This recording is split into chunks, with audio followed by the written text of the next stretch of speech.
Bonjour à vous. Aujourd'hui, nous allons voir la leçon numéro 39, les différents recours contre une décision judiciaire.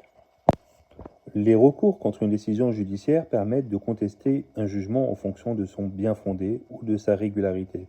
Ils se divisent en voies de recours ordinaires et voies de recours extraordinaires. Les voies de recours ordinaires, ces recours sont accessibles à toutes les parties et suspendent généralement l'exécution de la décision contestée, l'effet suspensif. L'appel permet de demander un nouvel examen de l'affaire par une juridiction supérieure, possible pour les décisions rendues en premier ressort, pas en dernier ressort. Les délais souvent 10 à 30 jours selon la juridiction et la matière. L'affaire est rejugée en fait et en droit, réexamen complet. L'opposition permet à une partie qui a été jugée par défaut, en son absence, de demander un nouveau jugement devant la même juridiction. Les délais souvent 15 jours après la notification du jugement.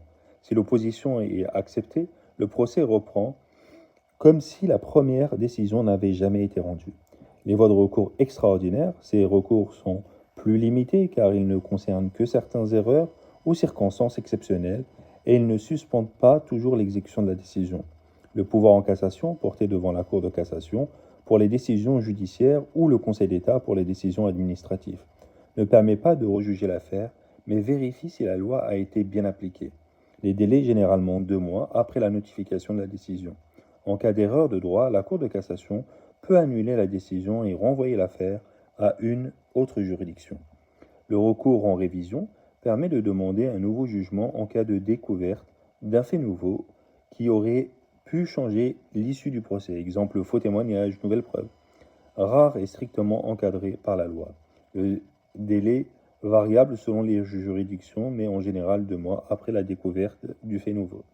Les tierces oppositions permettent à une personne non impliquée dans le procès d'attaquer une décision qui lui porte préjudice. Droit doit démontrer que la décision affecte ses droits de manière injuste. Le délai variable selon le cas. Le recours en rectification d'erreurs matérielles utilisé pour corriger une erreur évidente dans un jugement. Exemple, erreur de calcul, faute de frappe. Simple et rapide, souvent fait sur demande au tribunal. Autre recours possible, la question prioritaire de constitutionnalité, le QPC, permet de contester une loi appliquée dans le jugement si elle porte atteinte aux droits garantis de la Constitution. Le recours devant la Cour européenne des droits de l'homme, le CEDH. Si une décision nationale voit la Convention européenne des droits de l'homme, exemple, procès inéquitable. Chaque recours a des conditions et des délais stricts. Il est donc souvent conseillé de consulter un avocat pour choisir la meilleure option. Mon cours est terminé. Je vous souhaite une agréable journée et à demain pour une nouvelle leçon.